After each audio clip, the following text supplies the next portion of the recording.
Good morning. Welcome to B Cube Sunday morning. This is Bob Brown. Or if you look at me on Blue Sky, it's B Cube Bob. The reason we're here today, obviously, is a B Cube Sunday morning. Every week we bring you the best of the people that want to come talk to you about writing. And we have today some really experienced writers.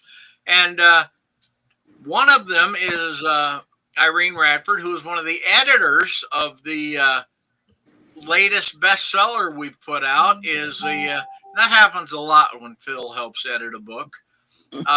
Alternative Liberties. As then we have Louise Marley, who has written. She wrote a story for us in our very first BQ publication that was a rock-worthy story, just rocked. And then she wrote us two. Now, it's very rare for somebody to get two stories in a BQ press. And I had to explain to Adam Troy Castro, why she got two. The fact was that Adam Troy Castro's story scared so many people in this book. It just totally ripped their guts out that I think two of them, and nobody would have finished the book. And obviously then we have Nancy Jane Moore. Now, Nancy, welcome aboard. Glad to have you. And I'm going to let Phyl do all the best, and Brenda Clough. All of these guys are somehow engaged in BQ Press and helping us bring you the best that we can bring you. So what I'm going to do now is say, guys, anybody here who has not got their copy of Alternative Liberties, I can tell you it's a great book. So I'm going to go away now and let these guys tell you. Good morning, everybody. And as Bob said, I was in Alternative Liberties strictly as an editor this time. I haven't been writing as much as I used to, and I don't think short, so I didn't even try, especially as the lineup started coming in and we have all these really top-notch, wonderful authors, and even some of the lesser-known authors or barely published authors gave us their best. I am totally pleased with the lineup as it came through. And so we have two of the best who also happen to be women. And on first Sunday of the month, we tend to focus on women writers. So I'd like to ask Louise and then Nancy Jane to introduce yourself and your story.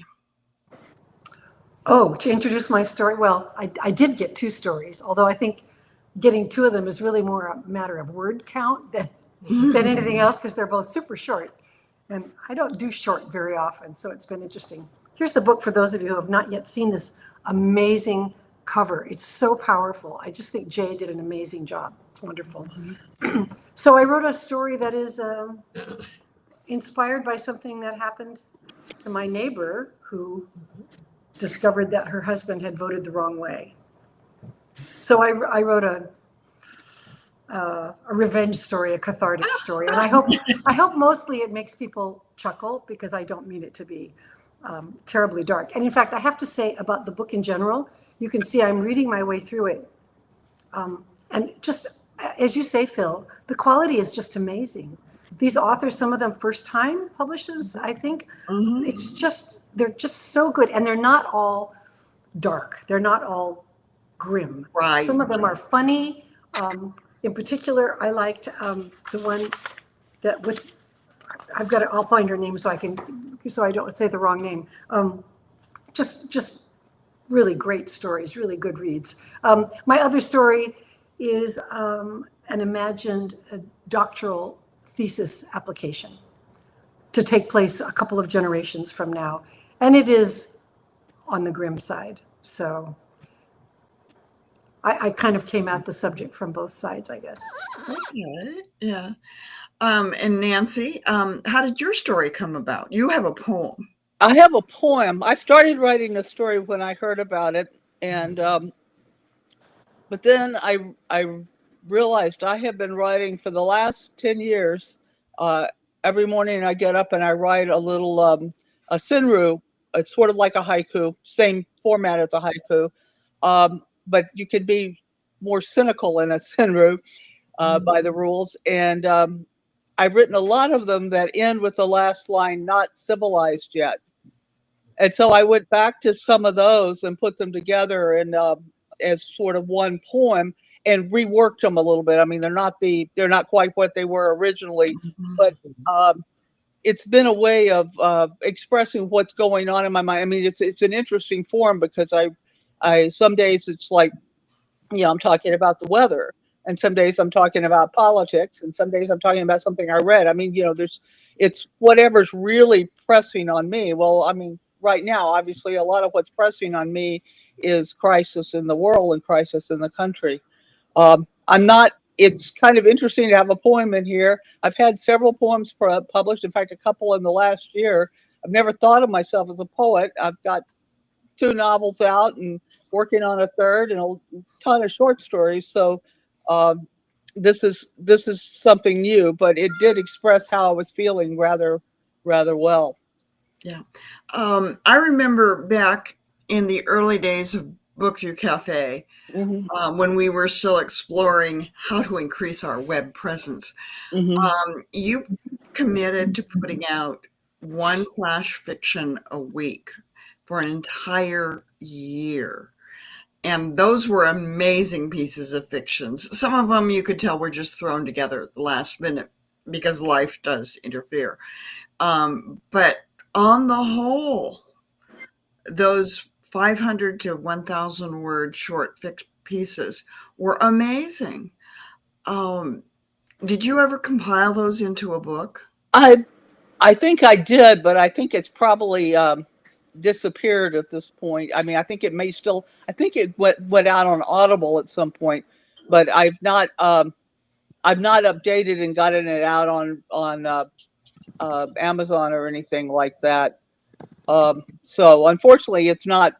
I don't think it's easily available, but I think you could find it. I think it's called Flashes of Illumination. You can probably find it on Audible if you're an Audible person. I think it's still out there. Yeah, some of those were great, and some weeks I cheated and did something, put something that I'd written a long time ago. But yeah, that was I like doing things like that. That's why I write up thing every morning. I like doing something on a routine like that. It's I'm not a very organized person, so that kind of routine gives me a structure that I really like. Yeah. And you seem to have a gift for being able to write short and uh frequently. Yeah. uh you're not a long distance runner, you're a sprinter. Well, yeah, that's why it's the novels are an interesting challenge because I do them in big spurts and then I have big gaps of working. It's yeah, I can sit down and write 1,000 word essay and really quickly, but and I could, I like but I like doing that. You were born to be a journalist, baby. I was practically all but born on a copy desk. My mother Exactly. was in the hospital, but my mother always says she wasn't the first woman on the copy desk at the Houston Chronicle, but she was the first pregnant woman on the copy desk at the Houston Chronicle. And you were nearly the first baby on the desk. I worked there later, and people knew me before I was born. So Mhm. Yeah. So, Louise, Yes. where do your stories come from? Are you talking about the ideas? Yeah, let's start with I the am- idea. Everybody wants to know where ideas come from. Yeah, I and know, it's right? not productive to say Schenectady the way we used I to know. on June. But it's a great joke. It is. I'm the opposite of Nancy Jane. I think long, probably like you, Phil. I think when I have an idea, I don't want to restrain it to 1,500 words when I could write 120,000 words, which is what We're most of- sisters. We really are. Oh, there we go. There we go. Yeah, because my novels, especially since I started writing historical fantasy, my novels have gotten weighty, shall we say. Not epic fantasy, not 150,000 words, I don't, not that far, I've but done my fair share of those. yeah. I'm writing a novel no. that's 146, and I think it's so long. How can it be 30,000 words too long? And I keep on trying to cut, but I can't cut. It won't drop the lady shorter. Oh, You know, that's so hard. well, the book you're talking about, Brenda, is a massive concept, and it needs massive words to describe it. Did I send it to you already? The one about No, the I have not read it. I've just sharks, drugs, and rock and roll. Yeah. You know, I've been brainstorming with you, seeing snippets. Yeah. I can't. Anyway, no, I want to hear about Louise's system because I clearly have an issue. My system is I'm a very organized person, except when it comes to where the ideas for my work arise, because they come from all over the place. And usually I have an image in my mind and I'm trying to find out what the story is behind the image. But other times, like my newest one that comes in September, the idea came from my editor at the time. She said, you know, we really would like to, I've really been thinking about Morgan Le Fay and what story could be told about her. And it just really inspired me. So that was great. A lot of times I just have a picture in my head of something. When I did Secret History of Witches, which came out in 2017, so that's been out a while, and is still out, I'm glad to say. I just had this idea that I wanted to write about witches, and I wanted to write about them in history. So it's not, in other words, it's messy. I always say that writing novels is messy. I'm a very tidy, organized, over-organized person. I mean, my house is almost naked because I don't like clutter or mess around it. But when it comes to writing a novel, I just have to shove all that aside because there's no, at least for me, there's no direct path. I could never do the Connie Willis thing. Connie Willis swears that she plans out all her scenes in a novel and then writes them out of order. And that makes my head hurt. I can't even imagine. Yeah. I can't write out of order. And the few times I've done it, I have ended up changing the future scenes that I wrote too early. And there's almost nothing left of them by the time because so much has developed. Yeah. I will occasionally write things that scenes that come to me that are going to take place 5 chapters ahead. And since I know I will not remember them, I write them down, but I keep them in a sort of separate in a separate document, sort of like in the Phantom Zone. So it's not actually in Metropolis with Superman, but it's in the Phantom Zone over there. And I can then pull it out of the Phantom Zone and reinsert it if I have to, or it can just stay there, you know, a phantom and never real. Yes. And that makes it easier that it's not in the real document. Otherwise, I will forget it because I have the attention span, I swear, of a butterfly, and I won't remember. So writing it down keeps everything safe. And what that means is I have to write it as I go. I can't plan it in advance because even if I planned it, I would not remember. But that is okay because you just get down behind the wheel, push the gas pedal, and we go and go and go and go. I was looking in memories the other day on Facebook. I wrote 60,000 words in the month of January last year. Oh, whoa. That's like not normal. And, you know, so what is I that? 2,000 words a day. can write 60,000 words, but not 60,000 words on one thing focused, moving forward. Oh, you have no idea. And it was so fast. It was sort of like getting onto a race car and you look up and you're halfway to Detroit. It's like, how did that happen? But, you just go with the flow. Yeah. Never done it. I'm very slow. I'm very slow.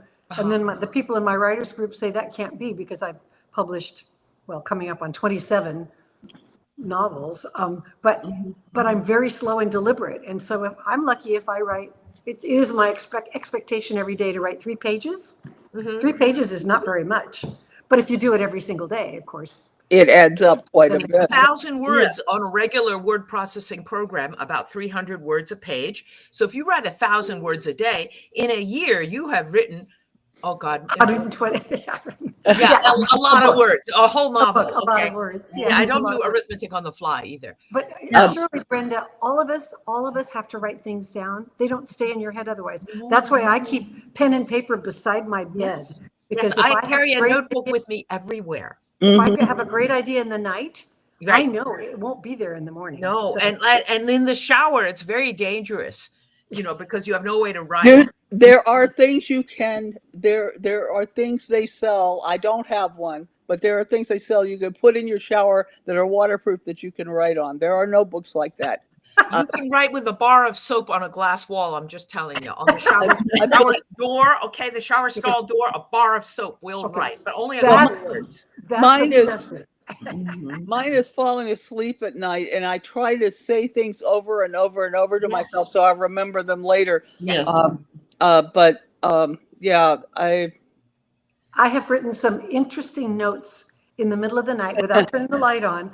I pick up the paper and the pen and I write my note. And in the morning, it's incredible how much I can actually read, because you'd think in the dark it would make no sense at all. But then the germ of the idea is there, and it can be so useful. It can be an insight into a character's motivation. It can be an event, because I was looking for something, when you're going along in a book, you've got to have a crisis happen. So, Yeah. because waterproof. Yeah. I On the sidebar, Cheryl Alexander reminds us that there is waterproof paper available at Lowe's. no, I don't want to. Once I What start writing in the for? shower, I'll use all the hot water. Why would Yeah. why would there be waterproof paper? I don't even understand why that would be.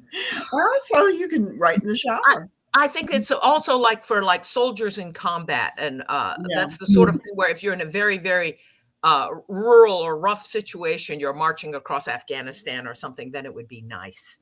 Yeah, my brother went when he did 2 tours in Germany, and he was out on maneuvers frequently in the winter when weather was foul, and every tent leaked. So he used something similar to write letters home. Mm. I have discovered that when you go to sleep, you should do like Nancy does and formulate, if you can, the problem that you're thinking about with the work into one sentence. Something like, "Why is my hero such an asshole?" Or, "Could I murder him with an alligator? And if so, how would I get an alligator into downtown Portland?" So, you could just, if you can get your conundrum into one sentence and go to sleep on this, and then you just let the muse work on it overnight. And I usually wake up around 6 a.m. and the solution is there. Of course, the Portland Zoo, alligator, escape down the hill, and away you go, and he's biting someone on the campus of PSU. No problem. So you can do that.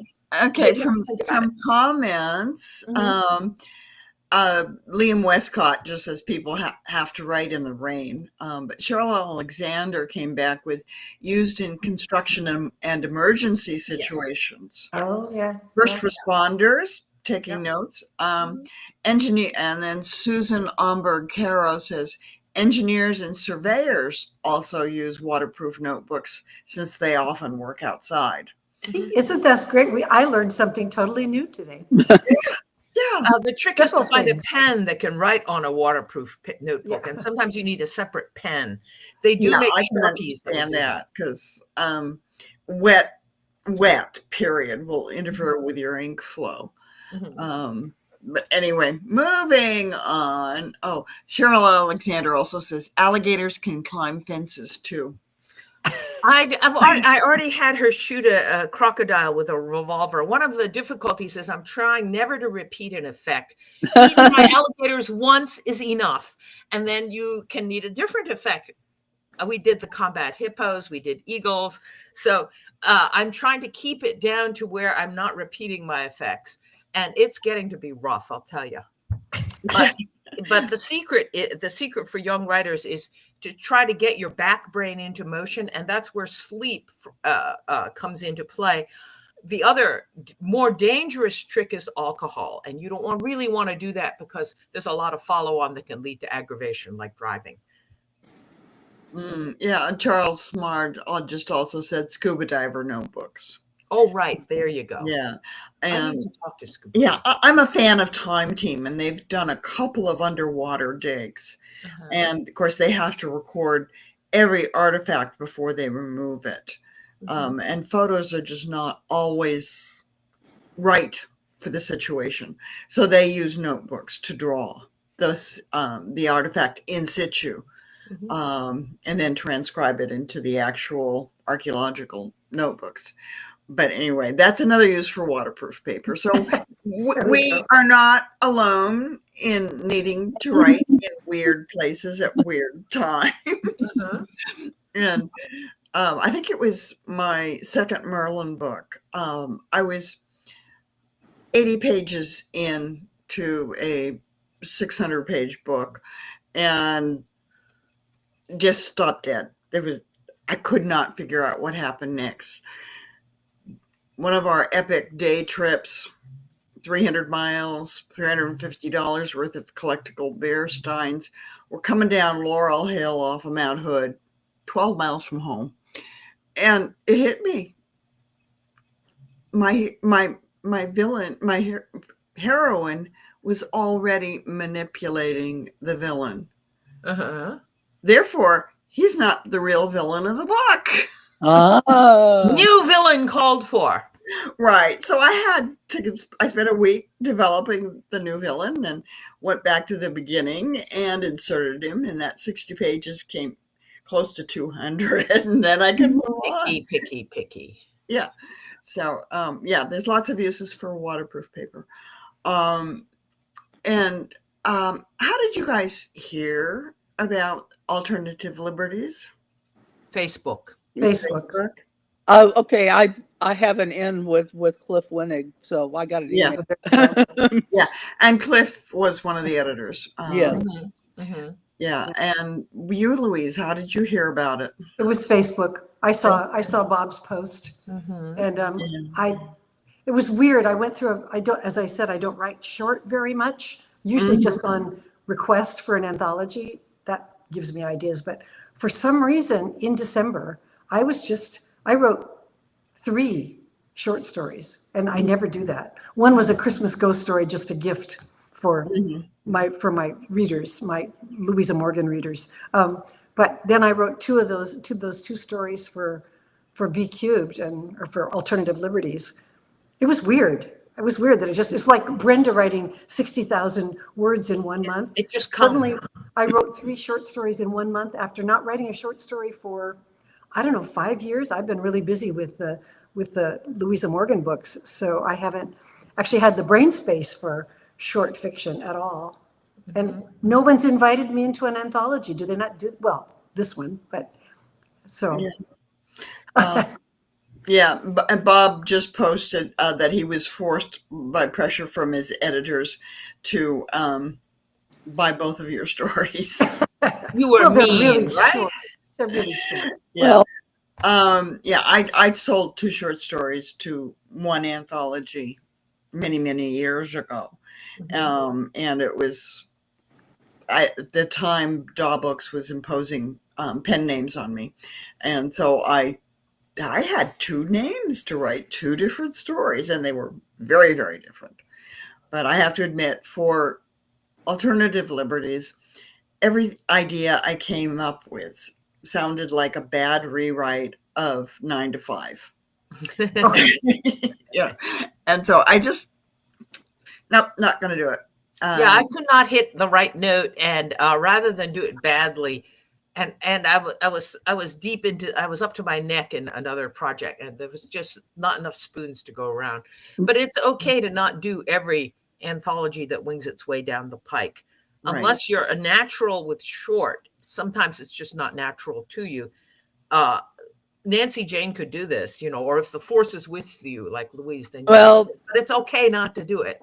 I can do it, but I can't do it when I'm working. One of the things I'm finding is I find it hard to go back and forth, and I am struggling right now with the sequel to For the Good of the Realm, which is my last novel, and I'm in the messy middle. I've got like 40,000 words, and it's great, and it's going well. It's like, okay, and I know where it's supposed to end, and I've written some version of that, but it won't end quite like that. But I know the ultimate goal. Mhm. But the middle, man, the middle is really a mess.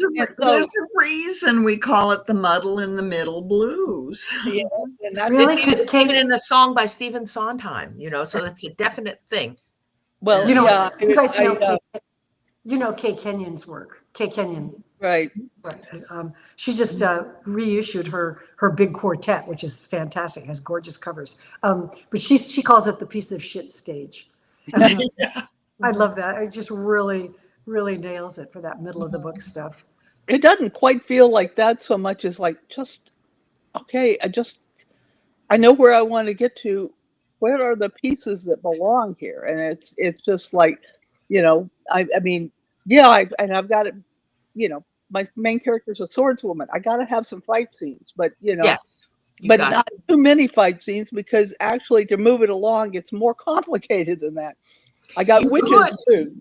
You could make a list on a separate document so it's not confusing you of all the things that must happen and all the things that it would be nice to have happen, just so that you have a list. The other thing that I did, and this is more complex, I was writing The River Twice. It's a time travel novel, and I had gotten myself to the place where the book hadn't ended yet, but I didn't know where it was going to go. And since I do not plan and I'm a pantser, if I don't know what the next sentence is, I'm kind of in trouble. So at that moment, I had been scheduled to appear at the Philadelphia Science Fiction Association meeting. And I don't know, they drag people in and hope that they talk in an intelligent way. And I did not prepare a speech or a screed. Instead, I said, I'm going to describe the plot of this novel in some detail. And I did that. It took about 15 or 20 minutes. So that took up a big chunk of time. The novels, what happens through the whole thing. And then I said to the audience, what happens next? And in the usual way, when you poll a large number of people about this, there were a very large number of completely useless ideas, like Girl Scout cookies, or maybe Cthulhu attacks all the characters, or Sherlock Holmes. It's like, oh no, but what happens is you look at all of these things that are totally impossible, and that somehow weeds out the mental jungle, and then you can say, but wait, there is one path through right there, and it's none of the ones on either side that they had mentioned, the Boy Scouts or whatever, and then you're okay. So that's like two possible thoughts for you. Well, I had lunch with Madeline Robbins the other day, and Oh, nice.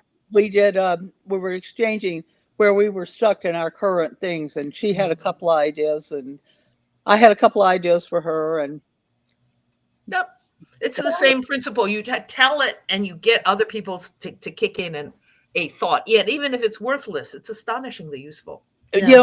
That's the advice I remember best from Clarion West years ago was from Chip Delaney, and it was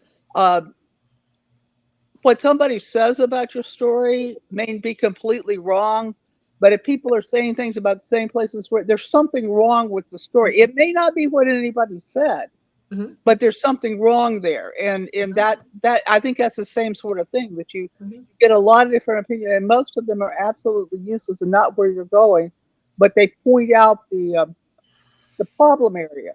Even knowing that, a certain area is going to be completely unuseful, that there will never be Boy Scouts in this novel, that's something right there. And just by my other idea is that it kicks the muse loose, that she looks at these things and says, if I don't do something about it, she's going to put Cthulhu into this novel, and it'll be so annoying. We'll have to fight with the, H.P. Lovecraft estate. And so then she gets her rear in gear. I'm just reading the comments off to the side, and Liam Westcott is talking about, he wrote a story for Liberties, and he ended up having to trim some things down, and if I remember correctly, it was about 1,500 words that needed to come out of that short story. And this is what Bob is wonderful at as an editor, is tightening the prose. I don't always agree with him, because sometimes there are places where stories need to be wordy. The character needs to be wordy, but he's very good at taking a long story and make it concise. That is a good skill because there's a lot of fat on the frame, you know. And when I was teaching writing classes, I would tell pupils that you want your story to be tight and fit. You want it to look more like an Olympic gymnast and less like overweight politicians who are on Capitol Hill. You want it to be fit. And and to prune out extra, and I'm sitting here at 146K, and if I could just peel out another 20,000 words, but that's a lot of weight to lose. After a certain point, you can't cut it anymore, but most of the time you can cut it some. All of us have some body fat, you know? Yeah.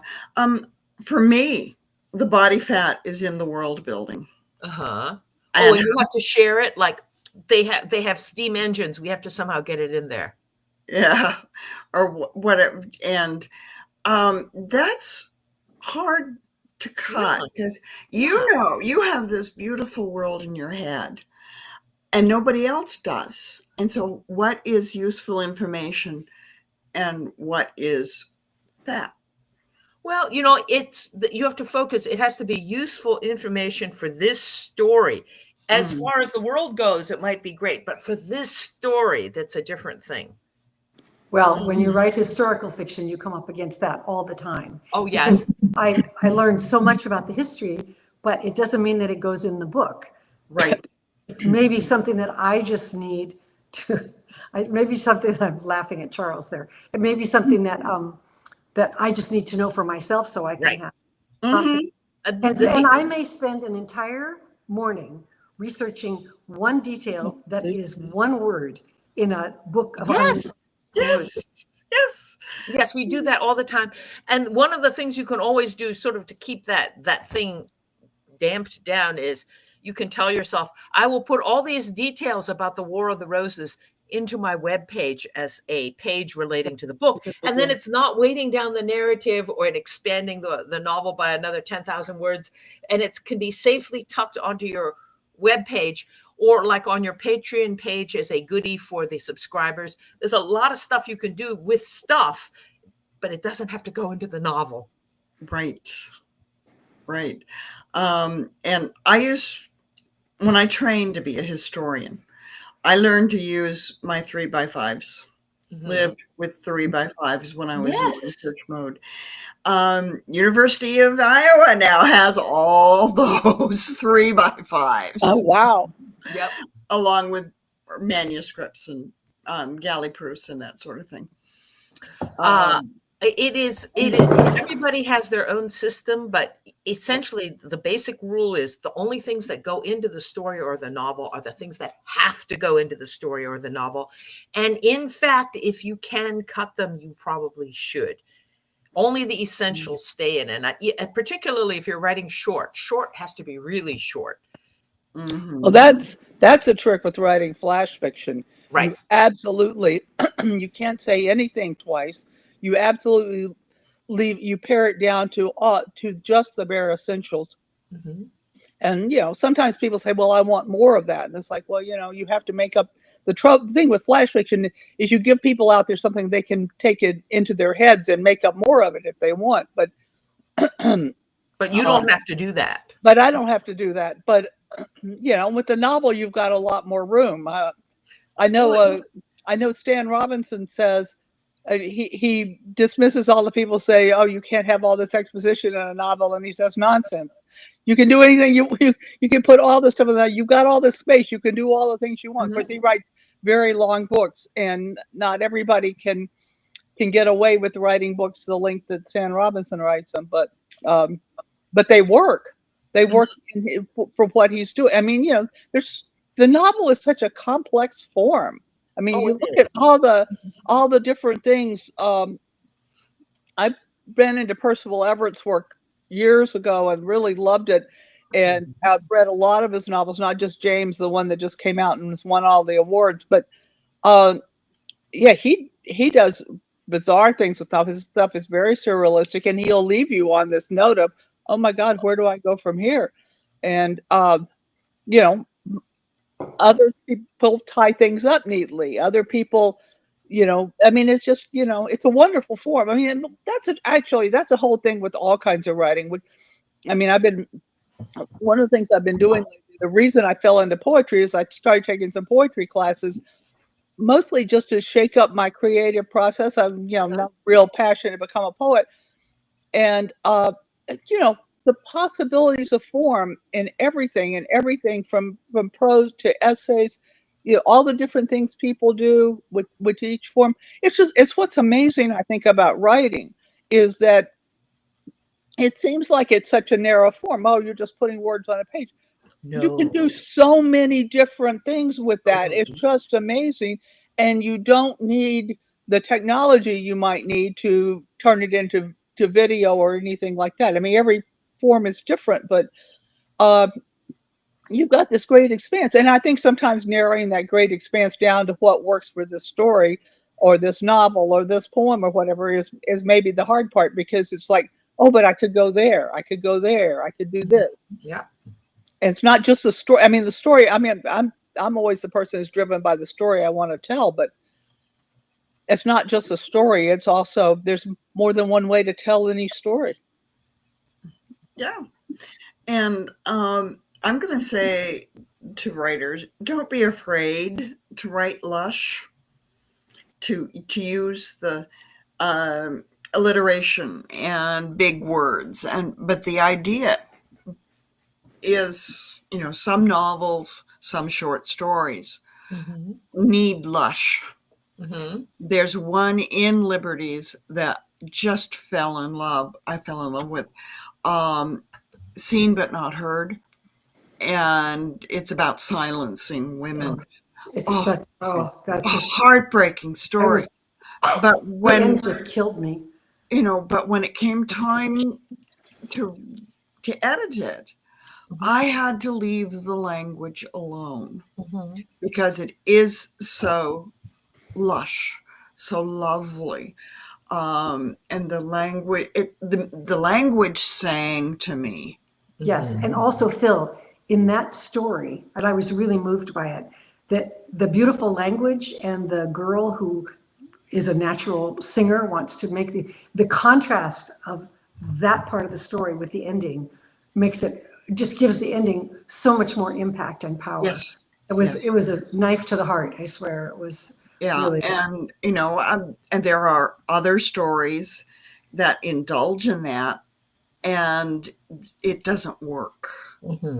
If it had been a military man approaching a confrontation, the language would have to be much terser. Yeah. Right? But the flow and the beautiful musical language of that one short story had to be left alone. So, which is what writers have to look at when they sit down to write a story. What's my purpose in writing it, as well as developing the idea. And the voice, so that every project is going to have its own, have its own voice. I kind of want to, I'm not arguing, but I want to refine upon one of your points, Phyllis, because you talk about lush language, and I love that. It's not really the same as being wordy, I don't think. No. Yeah. And pedagogically, one of my hard and fast rules is if the sentence works without a word, like adverbs in particular, then they should be gone. I just went through a copy edit experience. Everything was fine, but she kept inserting, and I think it's because in Word, the word editor does it automatically, puts in that in places. Right. And I took out 80% of them again. I just had to step them because it wasn't necessary. She was still a really good copy editor and she did a great job. But it's one of those things that you can take out the unnecessary words and the story reads faster. That doesn't mean you take out, as with the story that you're talking about, Phyl, that doesn't mean you take out the beauty of the language. Right. It means you just take out the dead weight, I think is what I would say. Yeah. Every writer. There is a book available through Fairwood Press That's called The 10% Solution by Ken Rand. It's a Bible for writers. Yes. I'll make a note. I can't keep a copy in my library because I keep giving it to people. Me too. Me too. And, Same. and it's just a guide for finding and using proper phrases and whatnot. Look at every time you use the could, should, would. Right. Yes. Look at every time you use and, especially at the beginning of a sentence. Once in a while, it works. But there are some writers I have worked very closely with who are addicted to the word and. They can write. Oh, yeah. Every other sentence begins with and. Right. Oh, and it's not just the beginning of a sentence, but it's stringing things together. And they can write like a whole page. That's one sentence because of the use of and it needs to be broken up. It's so good you mentioned that book, because I think if people will study, beginning writers study that book, they're going to save themselves a lot of grief just by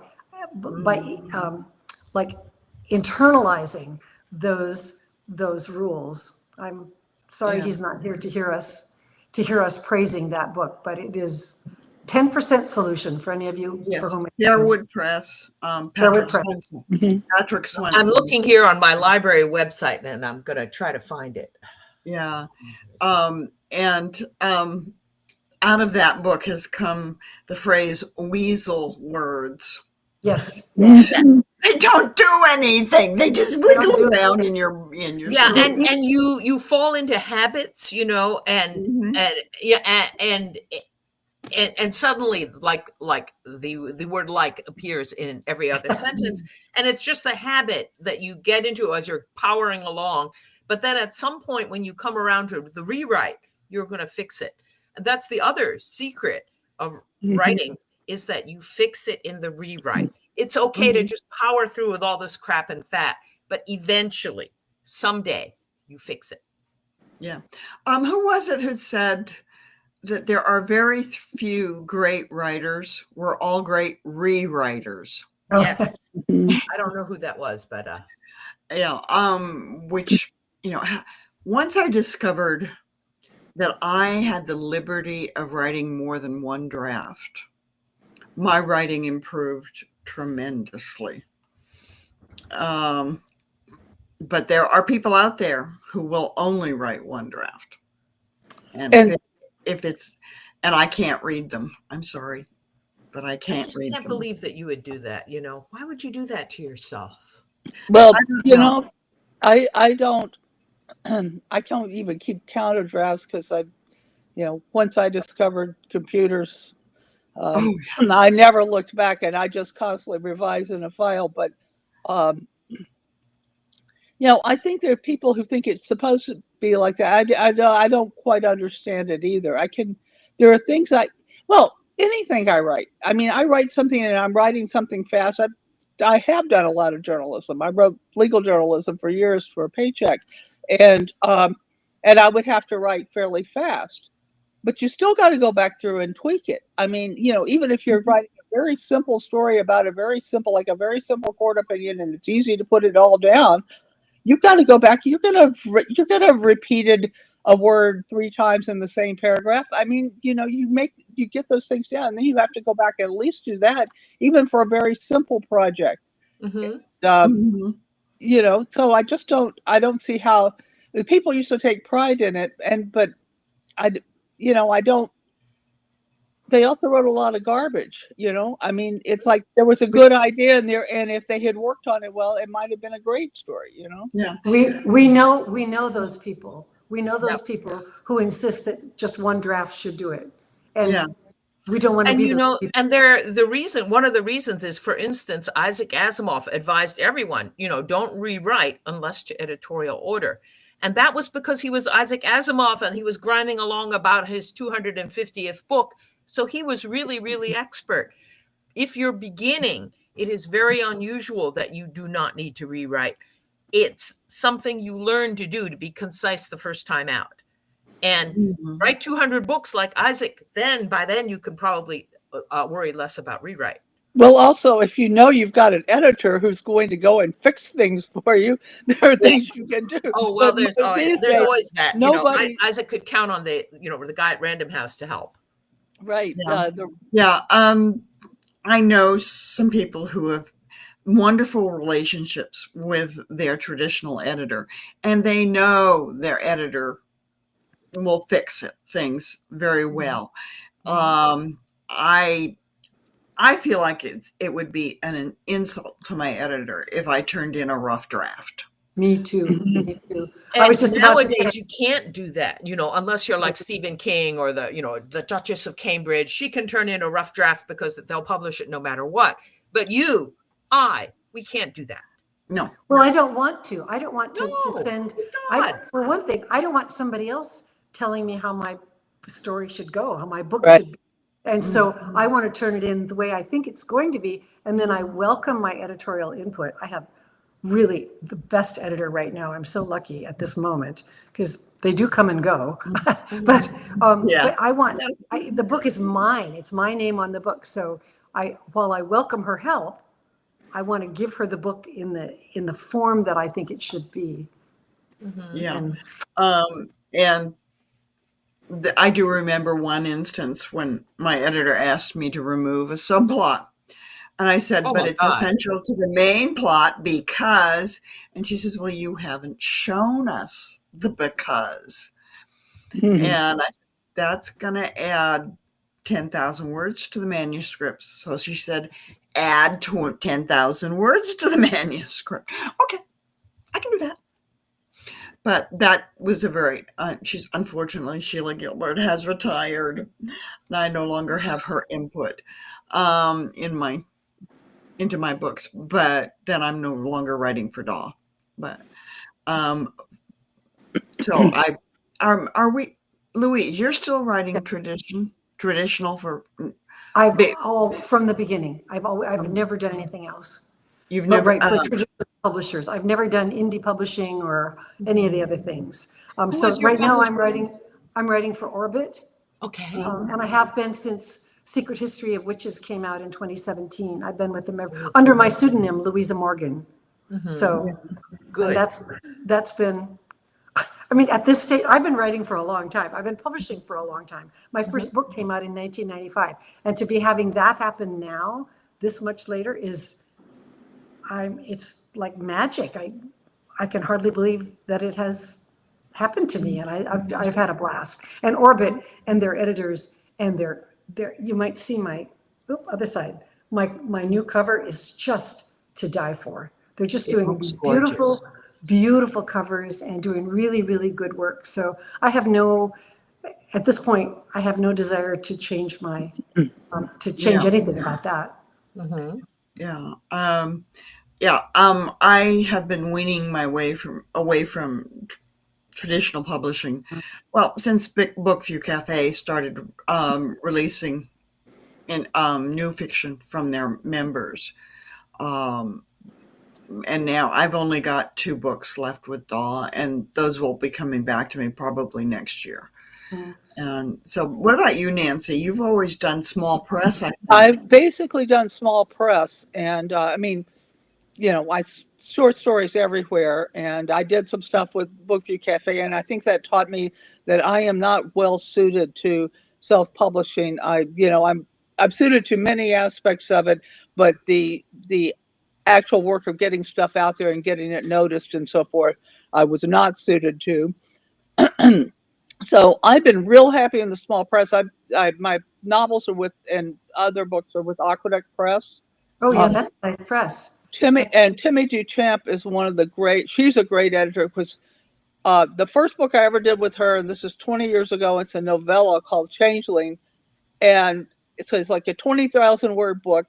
She sent me 200 corrections and I took 196 of them. I argued about 4. And all of them, this is what makes her such a good editor, all of them were taking what I was trying to do and making it better. And she doesn't come along and say, oh, you have to take this out because of Mark Beard. Her editorial skills are, seems to be what you're trying to do. You need to do more of this and that and the other.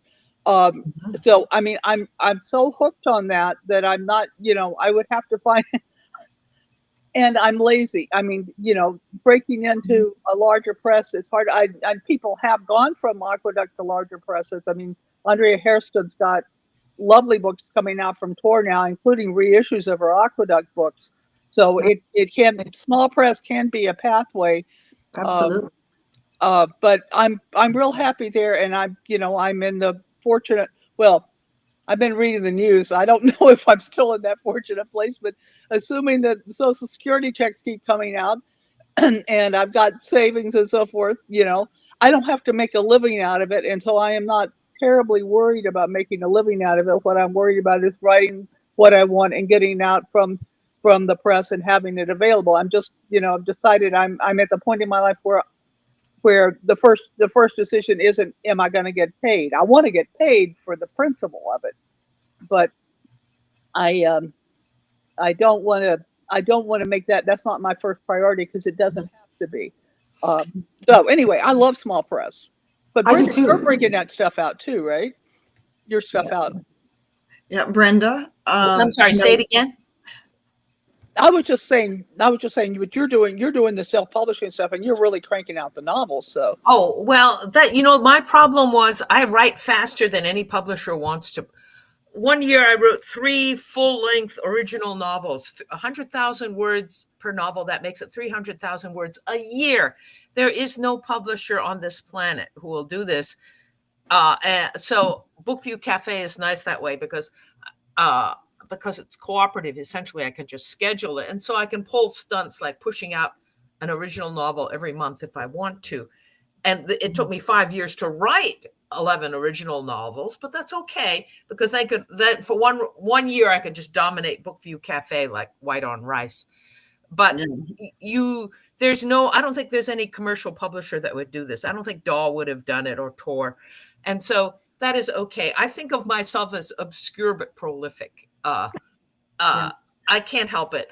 And you're right, Nancy. There's not any point in worrying about making vast, disgusting sums of money.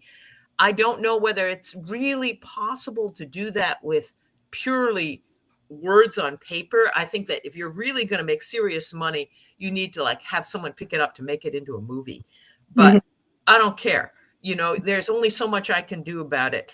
And the life is too short to not write everything that you need to write. It's not like I'm 17 anymore and I can say, well, in 80 years I will be Stephen King. I don't think I'm going to be able to manage that. I don't have enough time. So I'm going to write what I really, really need to write, and then I will worry about everything else later. Okay. Bob on the sidebar has posted the link to Amazon for the 10% Solution by Ken Rand. And he's got the full link there. That's hard. But there is a cutoff point that somebody tells me where most of it is warehouse and distribution information, and you can cut it is after the question mark. In all of those links, the first question mark marks where all the good stuff ends. Everything after that question mark, you can ignore. Yeah. So, but anyway, the link is there. It's been highly recommended by everybody on this page, and we're down to 6 minutes, if you can believe that. And let me scroll through these comments, see if I can find any we need to address. I'll just hold this up while you scroll. Yeah. Yes. I think it's pretty much okay. The longest story ever submitted and accepted by B Cubed Press was by Adam Troy Castro, and it is 9,100 words. That's not terribly long. Yeah. No. We like them under 5,000 words because that way more people get in. But Adam Troy Castro, you don't argue with. And he writes. David Gerald, you don't argue with. Right. There you go. Well, I really writes well at that link. Okay, Louise. Well, really quickly, because I lost my opportunity earlier, and I wanted to call out a couple of the stories that are that are funny or that are, Mhm. well, that are just funny or cathartic, or so that anyone who hasn't yet bought the book doesn't think the whole thing is one tragic doom and gloom story after another. Paula Hammond's story is terrific. And Joseph Nettles, I don't know him, but A Day in the Life of a Freedom Fighter made me laugh out loud. It was just fantastic. So what I love that you've done, Phyl and Brenda and Bob, is you've created an anthology with a real variety of reading experiences that are, so we don't all feel, I mean, it's a tough time right now. I know Right. we're all feeling it. Oh. But you can read this and it is going to make you feel Better. angry, sad, laugh, and then sometimes feel just a little bit better. So it's not all darkness. Yeah. For Patriotic Witches by Susan MacDonald is one of my favorites. I haven't got there yet. I'm still working on it. Yeah, it's about in the middle of the book. I read it the other night at our launch party. I read the beginning of it. Yeah. So, let me add in something else that I just learned. The book is now available through Ingram's, so you don't just have to buy it on Amazon. Your local bookstore can order it through Ingram, and you can probably get your libraries to order it. And since one of my former neighbors is a branch librarian up the street, I'm going to mention it. As soon as my copy shows up, I'm going to mention it to her and show it to her and see if I can get her to put it in the library. Because I think, really, frankly, I've only read a few pieces in it because I've still only got the ebook edition. But we need a lot of stories like this. We need to push. People need to be pushing their stories. Give us the idea of where things can go and what and how. And they give us catharsis, but they also give us new ideas and ways to work on things. That's part of what fiction is for. And I think anything anybody can do, if you can get your library, if you can get your bookstore to get copies of the book in and help, as part of this process, I think it'd be a really good thing. So go to your bookstore and say, yeah, you can order this. You don't have to just do business with the Zahn. Yes. One of the other things you can do for any book or library or author that you like is you can go to your library's website, log in, and request the book. It costs you nothing. You can do it from right there where you're sitting right now. And the librarians actually really like this. They want participation from their the people in their district. You already paid for those books with your tax dollar to your city or county or whatever. So why should they not get in a book you would like to have? Yeah. Everybody happy here. The authors, the editors, the publisher, the librarians, and you. There's no downside. Yeah. I have to admit that we had so many truly wonderful submissions, and sadly we could not take them all. It was 300 some submissions. Oh my God. And I think we took 46 all told. That's, a lot of rejection letters, but so many of them were just right on the cusp where we had to decide between two books that had a similar theme. And so if Alternative Liberties sells well, if we can pay the bills, there will be a second volume. But son of Alternative Liberties. So please talk this book up, get the sales up there, and then these other stories can come out too. And we are right at 10 o'clock on my computer. So any last 1 minute wrap up, Louise?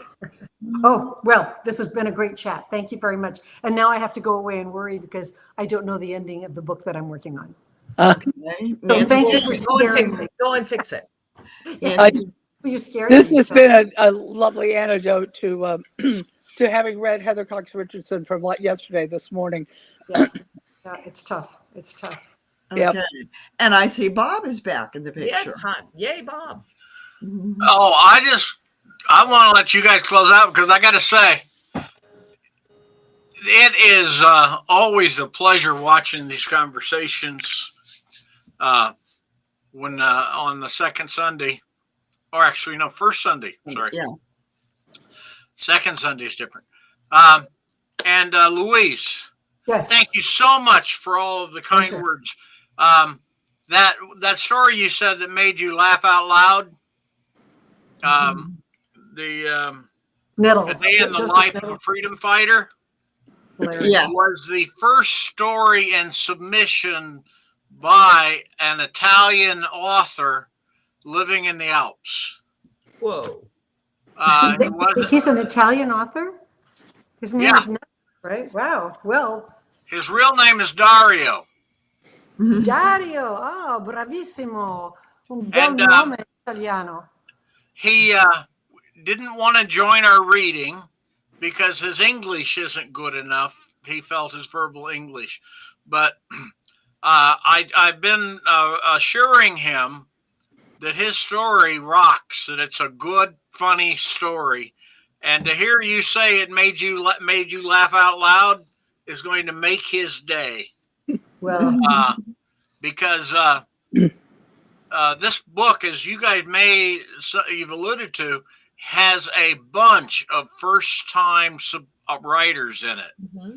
And I mean, I love publishing stories by Louise Marley with Nancy Jane Moore or Irene Radford or Brenda, but there's a special moment for those never been successful publishing their stuff to find themselves accepted, and then being in a book with people like you, edited by people like you, is just, you have no idea how many comments I've gotten from those folks about how thrilled they are to share covers with the names that you guys bring to the book and the wonderful stories you guys bring to the book. It is great. Hey, and you guys were talking about this book here. Oh, look at that.